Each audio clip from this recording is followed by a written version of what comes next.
today I'm here with Dr. Don Martin, who is a former Dean of Admission at Chicago Booth, Columbia University, and Northwestern University. And we're going to talk about what are some of the major myths regarding pursuing an MBA, what are the biggest mistakes prospective students make, and basically why is it important to do your research and choose not the best school, but the school that best fits you, the right school for you. Before giving the word to Don, I just want to tell you we love questions. So don't hesitate to ask any questions you may have during the webinar using the Q&A box, and we're going to take the time to answer at the end of the sessions. All questions are welcome, so don't hesitate. Okay, we are all set now, so I'm giving the floor to you, Don. Nellie, thank you so much. It is just, I can't tell you how much I enjoy working with Unimi Prep, the Advent Group team, and I can't thank you enough for inviting me to do another webinar series this year with you and with your audience. So I'm thrilled to be back. Hello to everyone who has joined us today. I hope that 2022 is already off to a very good start for you, and that you are getting excited as you think about the future related to perhaps pursuing an MBA or maybe even a graduate school education. I am a former Dean of Admissions, as Nellie mentioned. I won't read this out loud here, but you can see where I have spent a lot of time. For 28 years, I had the privilege of working in enrollment and student services at some outstanding universities in the United States. I was very honored to be invited to join them. And part of that time was at the Chicago Booth School of Business. I was Dean of Admissions and then became Dean of Admissions and Dean of Students there during the final years of my tenure. And during that time alone, I had the privilege of evaluating over 80,000 full-time MBA applications. So what you'll be hearing today is based on that type of experience. Overall, over the 28 years that I was in the work that I evaluated over 125,000 applications. So I don't say that to brag, but just to let you know that when I speak today about various things related to the MBA, the business school research process, I do have some experience behind me. I've also been sitting where you are on 2 occasions, once as a prospective master's degree student and the other time as a prospective PhD student. I had the privilege of completing both my master's and my PhD degree at some point in my past. They were 2 of the most incredible experiences I have ever had. Honestly, I don't want to do a third one, mind you, but I cannot say enough about the 2-year master's program I had, the 6-year PhD program, and my hope in doing these webinars. I will be doing 7 of them this year.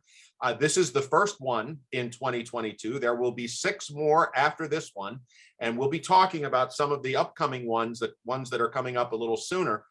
Toward the end of our presentation today. I hope you'll consider joining me. My purpose is to provide you with what will hopefully be relevant, useful, practical, realistic information that will help make your journey to completing your graduate school education the most enjoyable and the most exciting that you could be. It changed my life. It truly did. And that's what I would like to see happen to you as well. So now, what are we going to talk about today? Well, there's a couple things. I want to spend about 30 seconds just sharing with you a little bit about what Grad School Road Map is all about. Then, as Nellie mentioned, I'm going to briefly talk about what I believe the biggest mistake is that prospective MBA students make. This happens every year, and I wish it didn't, but it does. So that's what we're going to talk about. Then we want to get into an MBA, really talking about the business school selection process. What are some MBA program formats? This will take the bulk of my presentation this morning. I'm going to speak for probably about only 40 minutes because, as Nellie said, we love questions. I love to answer questions. So whatever questions you have, it doesn't matter what they are. There's no bad questions. Please put them in the chat box as we go through the presentation. And at the end, when I'm finished speaking, Nellie will get back on here and we'll answer as many of your questions as we possibly can.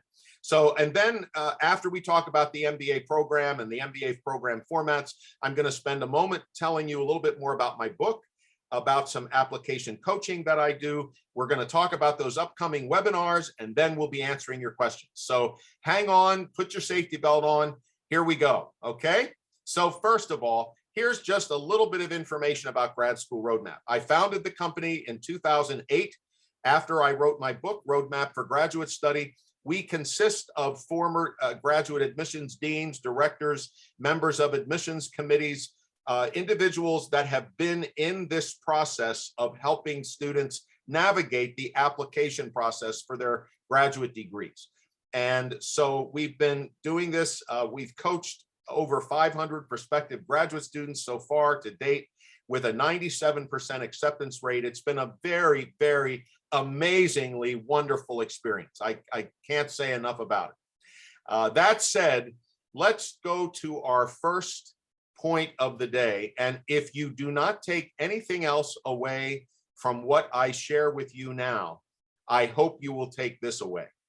What is the biggest mistake that prospective MBA students make? What is it? You know, in the 40 some years that I've been involved in the admissions arena, that I've worked with prospective students, and this is all over the world. This is whether they be in the United States, in South America, in Europe, Asia, Australia, Africa, wherever someone lives, Canada. This mistake continues to be made over and over and over again. And it is this: not doing adequate research before applying. This is so important, and it's not difficult to try and make sure that you don't do this. This is an easy mistake to correct. There's so much information available today about MBA programs, and I hope that you will take the time. This is, if you're planning to apply to start your MBA in the fall of 2023, you have ample time to do some outstanding research. In fact, the next two webinars are going to be a continuation of this one, helping you navigate this application process. You should be doing your homework well in advance of when you submit your applications. You should be doing your research now. So please, now let's talk about how you can avoid making this mistake. First of all, you want to spread the net wide. You want to make sure that you have quite a few options at the beginning. I'm not suggesting you're going to apply to all of these programs, but in my opinion, especially in the realm of business schools, in the United States alone, there are close to 800 accredited, outstanding MBA programs, just in the United States alone. And some people only put 2 schools on their list. That's all they do. I believe that's very short-sighted. I'm not saying you're trying to intentionally hurt yourself, but that's what I think you're doing. So what you want to have on your list is at least 20, maybe 25 business schools at the beginning that you're going to take a strong look at.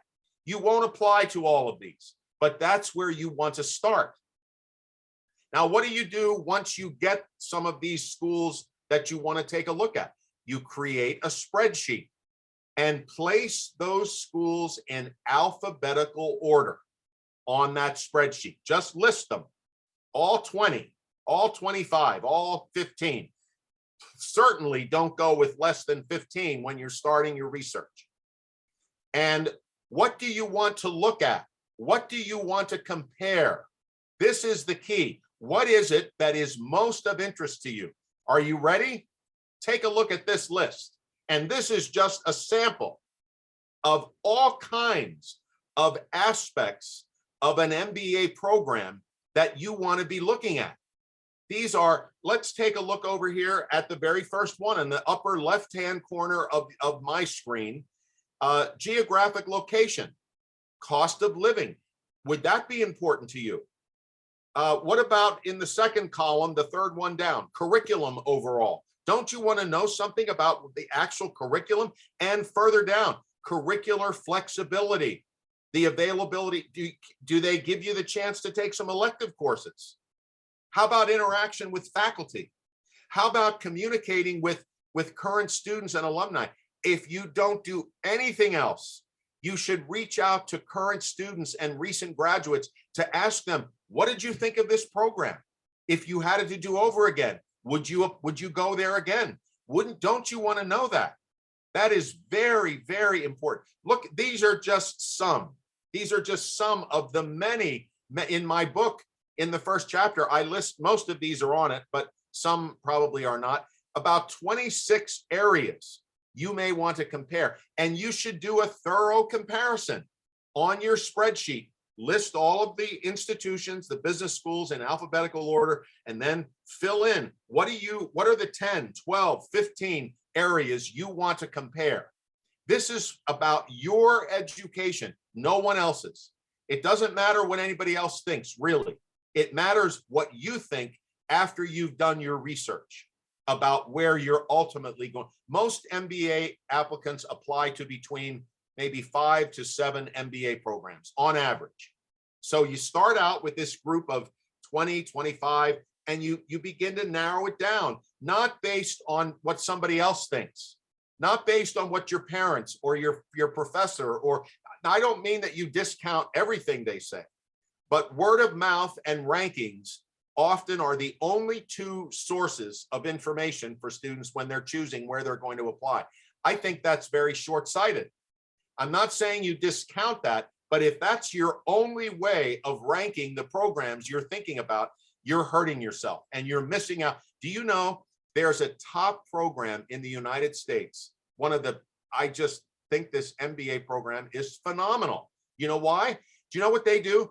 They have an executive in residence program where they match a current MBA student with a recently retired or semi-retired Fortune 500 CEO or CFO or COO, a very high-ranking administration person in that corporation. That person mentors that student for the entire 2 years they're in that program. I've never seen this at any other business school. Would you like to know the name of that business school? I have 3 words for you.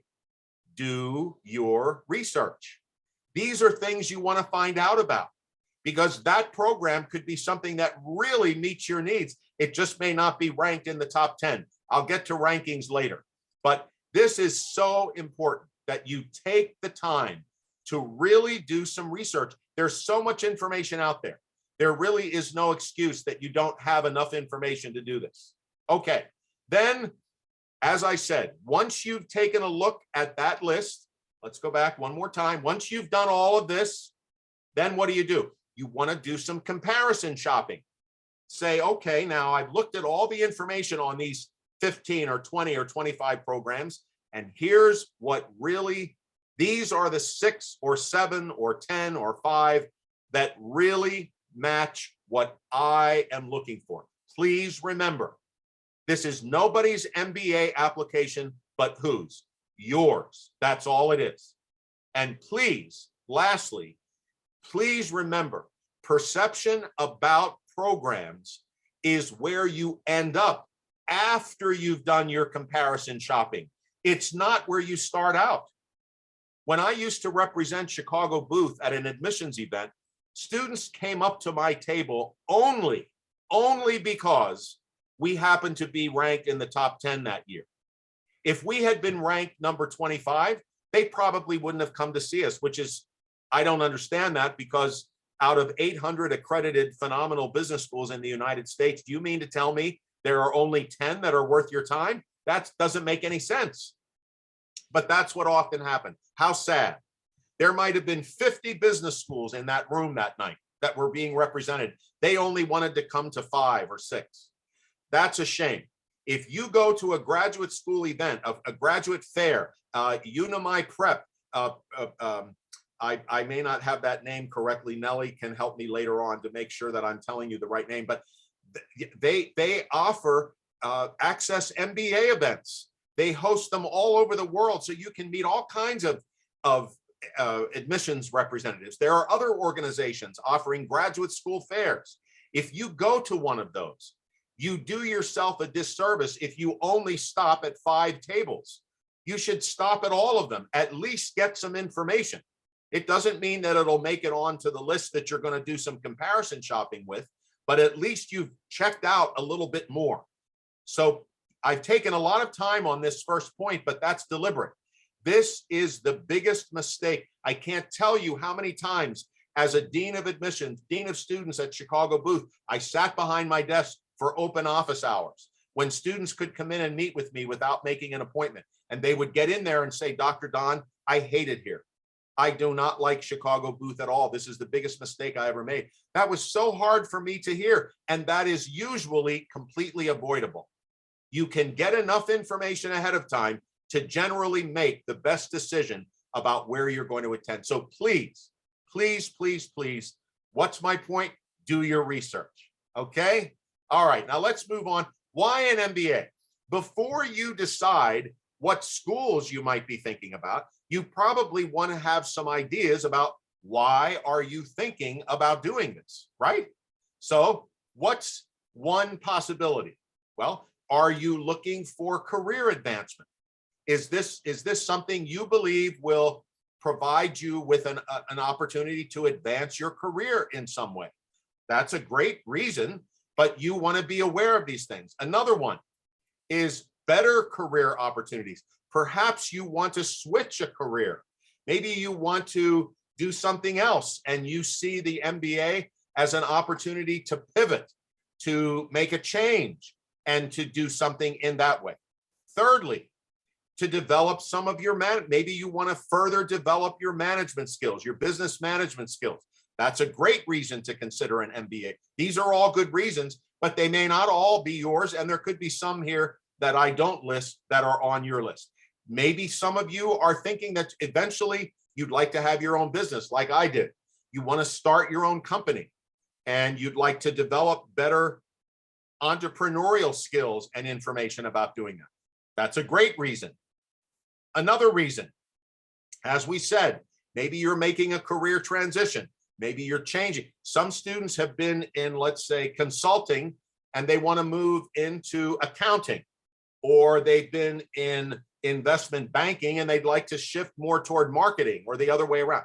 There are definite these are all valid reasons, but you want to be sure that you know, why are you really doing this? This is that before you get to any information about what schools should be on your list. This is where you start. Why do you want to get an MBA? And as I said, these are some of the main reasons I hear. There could be others as well. I hope that money is not at the top of your list for why an MBA. I hope that's not it. I wish I had time to talk about that, but to me, that's not a reason to pursue an MBA.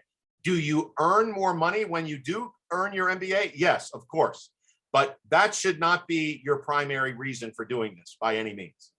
Okay, now, once you've established why do you want an MBA, now let's take a look. Why are the schools, why are there some, perhaps those of you listening today already have a few business schools in mind that you're thinking about. I wish we had time. I'd love to know why you put them on your list. But that goes back to doing your research and knowing why and understanding why these schools. But why? Here's what I would say are some reasons that you would add business schools to your final list of the 5, 6, or 7, somewhere in there, to which you're going to apply. First of all, what is most important to who? To you. That's all that matters here, truly. This is not about your parents, anybody else, your partner, your friends, your cousin, your whoever. This is not about any of them. What is most important to you? Make sure you answer that question honestly for yourself. Number 2, again, have you done all of your research? As I said, 800 accredited MBA programs in the US, Many more phenomenal MBA programs around the world, Europe, Asia, Australia, Latin America, Africa. There are outstanding, Canada, many outstanding MBA programs beyond the borders of the United States. I'm sure you know this, but what have you done your research about all of these programs? Number three, did you spread the net wide? Did you truly start out with at least 20 or 25 options to give yourself a much broader perspective? And now, one of my favorite topics, a word about rankings and word of mouth. You already know what I think about word of mouth, and that is it's just that. It's somebody else's opinion. I'm not saying you don't listen to it, but that's all it is. It's not the truth necessarily. It's just somebody's perception of what they think, okay? It's not yours. So be careful that you don't become unduly influenced by what somebody else says, because as you know in your life, your experience of certain things that you go through in your life may vastly differ from somebody else's experience of the same thing. That's why we're all different. We're all human. We all have our own ideas, our own impressions, and that's very important here.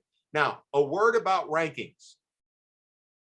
I hope I don't offend anyone or that anyone will leave us because of what I'm about to say, but I'm going to tell you the truth.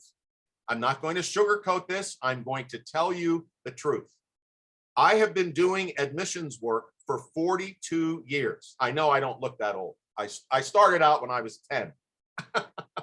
Anyway, I've been doing this for a long time.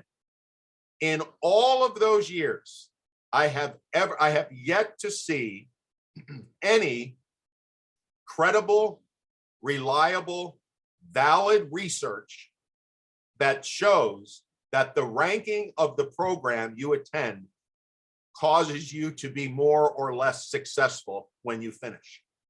There is no evidence of this at all. None. None. Now, am I saying that you shouldn't think about a school that may be ranked a little more highly? Of course, if that school really has what you're looking for, and if you took out the rankings from your criteria, I would say don't put them in there. They have no bearing on this. Your success in life is based on two things and two things alone that are inside of you. You know what they are? Persistence and determination. That's what causes you to succeed in your life, not the name of a business school on your resume or your CV. It just doesn't happen. I have yet to, if anybody out here can show me evidence that where you go to business school ultimately is correlated with your success in the rest of your life and your career, there is none. There is absolutely, if you could know about my background, how I grew up, the educational environment in which I grew up, you would never, ever connect the dots that I would end up getting a PhD at Northwestern University and that I'd be working at Northwestern, at University of Chicago, and at Columbia. You would never connect that. You would have said that that's not possible. He'll never accomplish that. But I did. And there's countless others, millions like me. This is not about rankings. In my opinion, rankings are the biggest disservice out there to prospective graduate students. They are the biggest disservice of all. They mean nothing. They absolutely don't mean anything. So that's my word about rankings and word of mouth. And if you want to contact me and discuss this at all at any time, I'll be providing my email address at the end of our webinar. Obviously, I hope you're going to reach out. The last item here, what is why business schools are on your list? I just mentioned, what's the true measure of success? I hope you wrote it down. Persistence and determination, not rankings. So you need to be very sure about why you want to pursue an MBA, and then why are the schools that you have on your list there? I hope you have sound evidence, sound reasoning for why you are doing this. Okay, I hope your questions are coming in. I think we have a few, but please, please, please put your questions in the chat box. I will be finishing up here in just about maybe 15 minutes from now. That's all we're going to spend, because I want to get to your questions. So please, there's no bad questions. There's no dumb questions. Write them down, put them in the chat box or the Q&A box, and we'll take them in about 15 minutes. Okay, now let's talk about some MBA program formats and their advantages and disadvantages. More and more prospective students are thinking about various ways of completing their MBA education. And thankfully, there are some phenomenal ones out there. So what we're going to talk about are 4 formats today: full-time, part-time, online, and hybrid. And I will start off by saying, if you had asked me if all of these programs were viable 20 years ago, I probably would have said something different than I'm going to say this morning. That every single one of these options is absolutely phenomenal.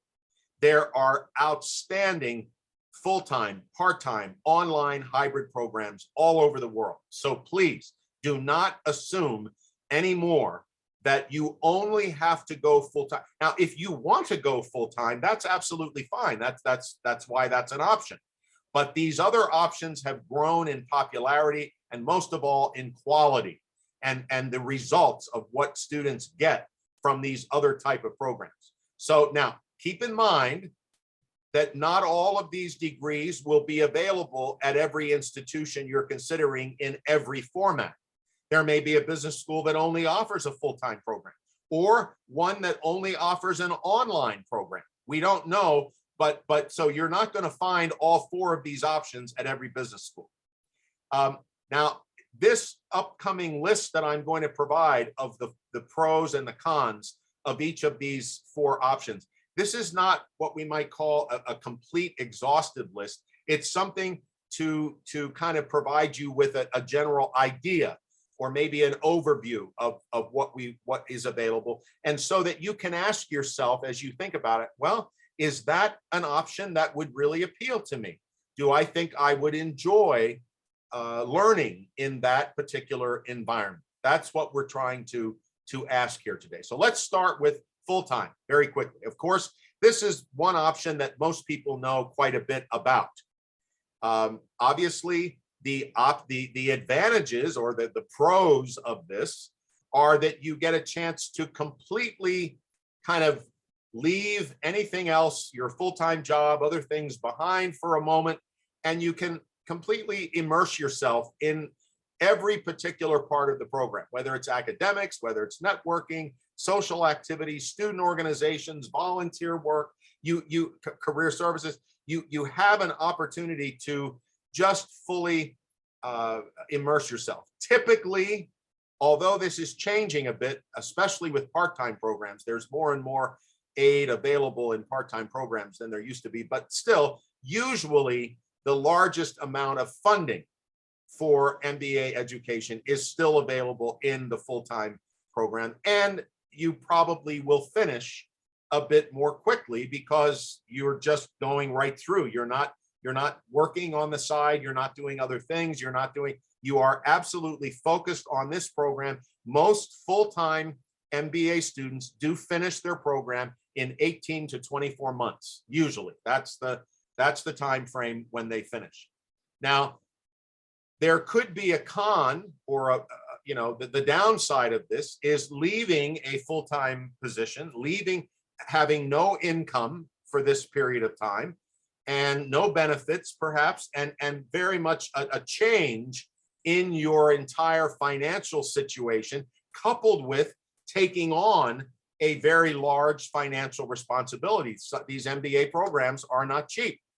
So there's perhaps an issue there where it may not be as desirable or as appealing to someone if in fact they're going to need to completely alter their lifestyle and be operating with much less financial resources for a period of 2 years or so, and maybe moving to another part of the world and all that goes with that. So that might be considered a less desirable aspect of a full-time MBA program. All right, now let's talk about the part-time option. Obviously, the biggest draw, the biggest way of appealing to students through this option is that you don't have to change anything about your current situation. If you want to keep working, you can. You don't have to move. You can pretty much stay where you are in many cases. And sometimes, not always, you may have an employer that actually encourages this type of education to the point that they're willing to help you, to support you. Perhaps they pay for one course every term, and if you keep a certain grade point average, that's a benefit. You don't have to pay them back. It's like a scholarship almost. So that's something those are some very positive benefits here. Some areas that might not be as positive would be that the immersions experience is certainly different. You are not fully engaged with your students. You may not be able to have access or to fully leverage some of the opportunities that would be available if you were attending part-time. Again, this is changing, but it's still pretty much the case that funding options right now are not as good for scholarships. Loans, yes, you can still qualify for loans most of the time, but for scholarship help, there is usually less available for part-time.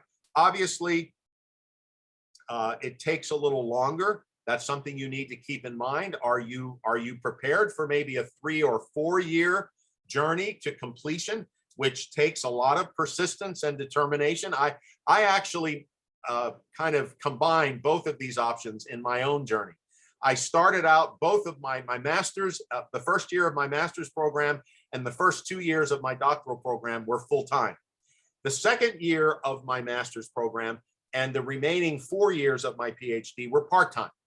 And so it took a little longer to get things done, but nonetheless, you will have some time considerations here. And finally, it could be that your employer doesn't necessarily offer you tuition reimbursement just as a perk, just as a benefit. It may be that they have some sort of requirement that you have to complete before that money is fully yours. In other words, do you have to work for an extra year?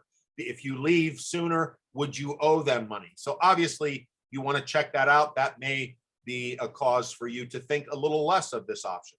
Let's talk about online programs. Obviously, this is talk about convenience of location. You don't have to go anywhere. You can do this right in your own home. Excuse me just a minute for a drink of water. Thank you. There could be the possible convenience of timing here, depending on when classes are offered. Oftentimes for online programs, my experience is that many of the classes are offered in the evenings or maybe even on weekends, so that you have a little bit more time flexibility there. You're not missing out on, if you're working full-time, you can still do that. Here again, I may not be leaving this third bullet point in here much longer. In another year or two, I'll probably take it out, because the online program options are becoming just about as expensive sometimes as the campus programs. Not yet, but that seems to be a growing trend. But right now, it is less expensive. And obviously, when you receive your diploma, there's no difference in terms of what's going to be on that diploma. It will say that you earned a Master of Business Administration at such and such a university. It will not say, oh, by the way, this was an online program. Absolutely not. You get the exact same degree.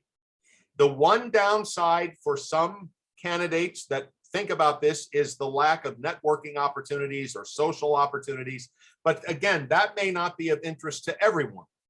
So it means that if this is an option, online programs have grown so much in number, but more importantly, in quality. They are phenomenal. They do what they say they're going to do. Very quickly now, in our remaining few minutes, the hybrid program is one that kind of provides a bit of a mixture between in-person and online. Maybe you go to campus for a week at the beginning of the term, and then the rest is online. Or there's a way where you're doing a little of both. And so this is where some students like the idea that at least maybe the majority of what they're doing is online, but they're still getting an on-campus experience. And they have some in-person opportunities based on what the program offers. Now, right now, this is the newest of the options for an MBA. So hybrid programs are still in the growth phase. There aren't as many of them available. And the cost of a hybrid program tends to be more expensive than an online, although, as I said, in 2 to 3 years, I don't think that will be the case. But at least this gives you now a bit of an idea of some of the pros and the cons, or the advantages and possible disadvantages of full-time, part-time, online, and hybrid MBA programs. Okay, I see we've gotten some questions coming in. I hope there are more in our closing minutes. I would like to just share with you again about my book, the second edition of which was released in July of 2018. It's on the website if you want to order it. It's the only comprehensive book on the graduate school research and application process that I've ever seen. 4 chapters, only 106 pages. This is not an exhaustive volume. It's a book that will give you tremendous insight and experience. First chapter, all about the research process. Second chapter, comprehensive application instructions and advice. The third chapter, I've never seen this in another book. How to succeed once you get to graduate school. How to make it the best experience it can be for you. That's my goal. That's what I'm hoping for. I hope you're going to feel as good about your experience as I do about mine. And lastly, the 4th chapter is a top 10 questions chapter for 4 groups: inquirers, applicants, admitted students, and current students. The top 10 questions from each of those 4 groups and my answers to those questions. No other book out there like this.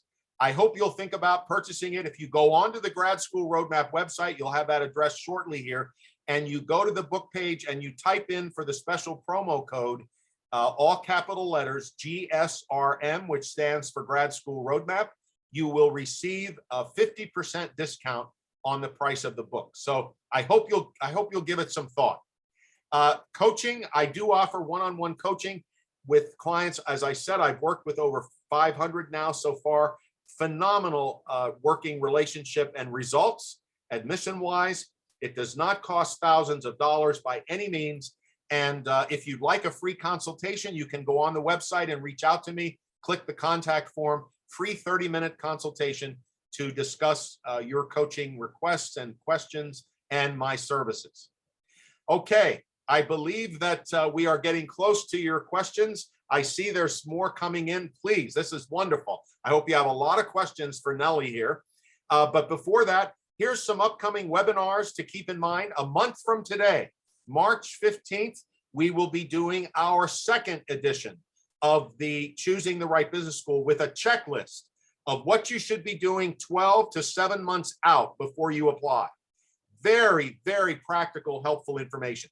On April 12th, we will round out and finish our series on choosing the right business school with another list of checklist suggestions, 6 to 1 months out, what you should be doing.